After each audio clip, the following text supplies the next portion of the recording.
On May 11, 1995, a runaway mine train fell down an elevator shaft and crushed 105 people. The accident is considered to be the worst elevator disaster in history. The Val Reefs gold mine was located in Orkney, which is just southwest of Johannesburg.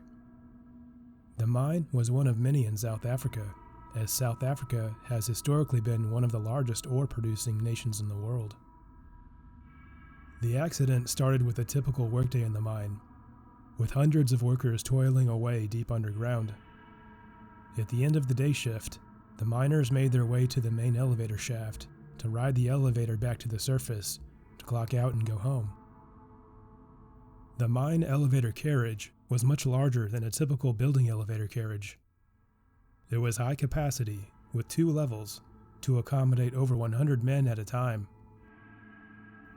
While the men boarded the elevator carriage, trouble started far above them. Part of the gold mine consisted of an underground train network that ran along the many tunnels to transport ore and supplies back and forth. Just as the men were riding the elevator upwards, the train was moving through one of the tunnels that was 500 meters above them. The driver of this train mistakenly took a turn into the wrong tunnel. The tunnel he turned into was a closed section of track that emptied out into the top of the elevator shaft.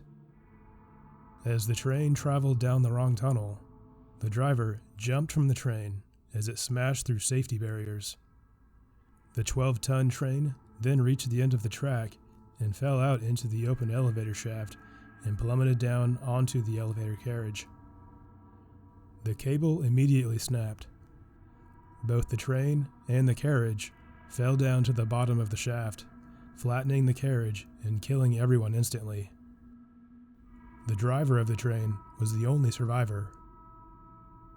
The rescue workers that arrived at the scene reported that the 20-foot tall elevator carriage had been compressed down to nearly 18 inches.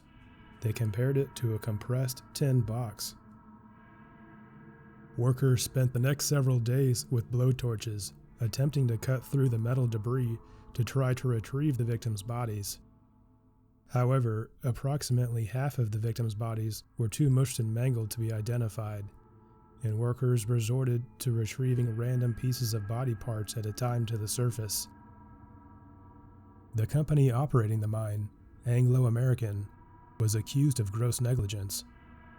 The safety barriers on the closed tracks were supposed to stop runaway trains, and the train was supposed to be designed to stop after the driver had vacated the steering compartment.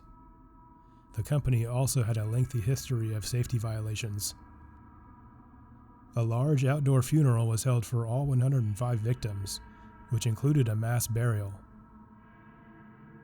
The victims left behind 431 widows and fatherless children. Anglo-American continues to operate mines all over the world today, with over a dozen in South Africa.